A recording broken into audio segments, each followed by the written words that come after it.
இளமையில் நடிக்கத் தொடங்கி சரியான கதாபாத்திரங்கள் அமையாமல் வயது முதிர்ந்த பிறகு நல்ல பெயரை எடுத்த பல நடிகர்கள் இருக்கிறார்கள். அந்த வகையில் எம்.எஸ்.பாஸ்கர் ஒரு நாடக நடிகராக தன்னுடைய கலைப்பயணத்தை தொடங்கி இயக்குனர் விசுவின் திருமதி ஒரு வெகுமதி படத்தில் நடித்ததன் மூலம் திரைத்துறையில் ஒரு நடிகராக அறிமுகமானார். ஒரு நடிகராக மட்டுமல்லாமல் நல்ல குரல் வளம் கொண்டிருந்ததால் காமெடி நடிகர் பிரம்மானந்தத்திற்கு 1990 காலகட்டங்களில் டப்பிங் கலைஞராக பணியாற்றிய எம்.எஸ்.பாஸ்கர் பின் நாட்களில் பல ஹாலிவுட் திரைப்படங்களிலும் ஏன் காமராஜருக்கு குரல் கொடுத்ததன் மூலம் தமிழ்நாட்டின் பட்டி தொட்டி எங்கும் அறியப்பட்டார்.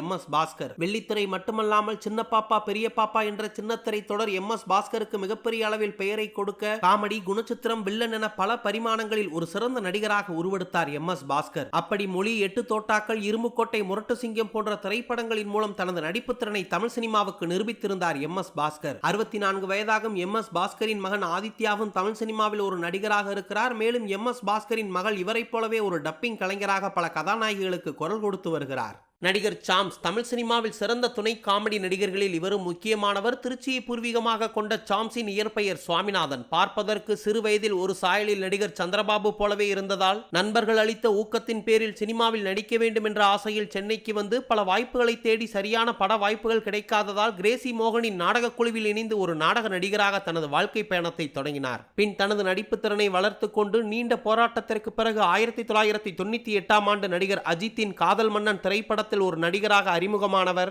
தொடர்ந்து கவுண்டமணி, வடிவேல், விவேக் போன்ற முன்னணி காமெடி நட்சத்திரங்களின் திரைப்படங்களில் துணை காமெடி கதாபாத்திரங்களில் நடிக்கத் தொடங்கினார். இதுவரை 50க்கும் மேற்பட்ட திரைப்படங்களில் இவர் நடித்திருந்தாலும் சந்தானத்தின் அரையன் 305 கடவுள் திரைப்படத்தில் ஜாவா சுந்தரேசன் எனும் கதாபாத்திரத்தில் நடித்து அனைவரின் பாராட்டுக்களை பெற்றார் நடிகர் சாம்ஸ். என்னதான் சிறந்த காமெடி நடிகர் என்றாலும் 50 வயதை கடந்த பின்னரும் இவருக்கென்று ஒரு சரியான அங்கீகாரம் தமிழ் சினிமாவில் கிடைக்காமல் போனது மிகப்பெரிய வருத்தம்தான்.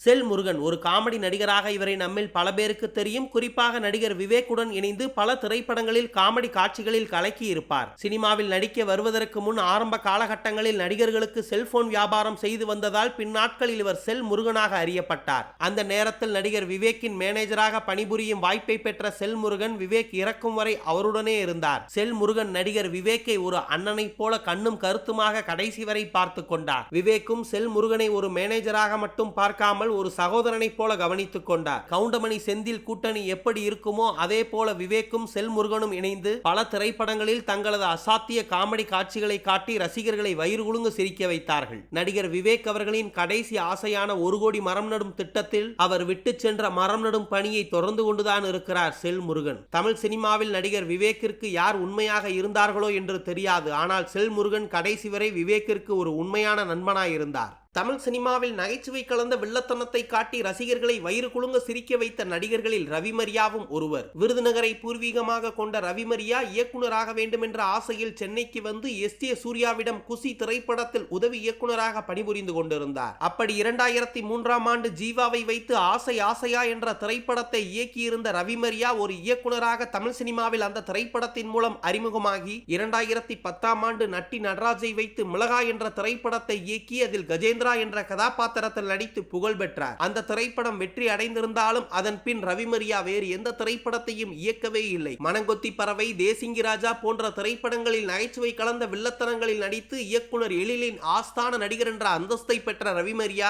இதுவரை 50க்கும் மேற்பட்ட திரைப்படங்களில் நடித்து ஒரு நடிகராக, இயக்குனராக மட்டுமல்லாமல் ஒரு கதாசிரியராக ஆழ்வார், சண்டை போன்ற திரைப்படங்களிலும் பணியாற்றி இருக்கிறார் என்பதும் குறிப்பிடத்தக்கது. தந்தையின் செல்வாக்கில் தமிழ் சினிமாவில் அறிமுகமாகி தனது சொந்த முயற்சியினால் அதனை நிலையாக தக்க வைத்துக் கொள்ள போராடும் வாரிசு நடிகர்களில் அஸ்வின் ராஜாவும் ஒருவர். தனது குண்டான தோற்றத்தினால் உருவக்கேலிக்கு ஆளான அஸ்வின் ராஜா அதனையே தனக்கு சாதகமாக பல திரைப்படங்களில் பயன்படுத்தி ஒட்டுமொத்த ரசிகர்களையும் சில திரைப்படங்களிலேயே கவர்ந்தார். அப்படி கும்கி, பாஸ் என்கின்ற பாஸ்கரன் போன்ற திரைப்படங்களில் தனது நகைச்சுவை திறனால் ரசிகர்களை வயிறு குலுங்க சிரிக்க வைத்த அஸ்வின் ராஜா ஈட்டி, கணிதன், சகலகலா வல்லவன் என இதுவரை 30க்கும் மேற்பட்ட திரைப்படங்களில் துணை காமெடி கதாபாத்திரங்களில் நடித்து அசத்தி இருக்கிறார். இவருடைய தந்தை வி. சுவாமிநாதன் தனது லட்சுமி மூவி மேக்கர்ஸ் சார்பாக கோகுலத்தில் சீதை, உன்னிடத்தில் என்னை கண்டேன், கமலஹாசனின் அன்பே சிவம் என 24க்கும் அதிகமான திரைப்படங்களை தயாரித்திருக்கிறார். மேலும் வி. சுவாமிநாதன், வடிவேல், விவேக் போன்ற முன்னணி காமெடி நட்சத்திரங்களின் திரைப்படங்களில் துணை காமெடி நடிகராகவும் கேமியோ ரோலில் நடித்திருக்கிறார். தனது தந்தையின் இறப்பிற்கு பிறகு மனதளவில் பாதித்த அஸ்வின் ராஜா ஓரிரு திரைப்படங்களில் நடித்துக் கொண்டே தனது நீண்ட நாள் தோழியான வித்யாஸ்ரீ என்ற மருத்துவரை திருமணம் செய்து கொண்டார்.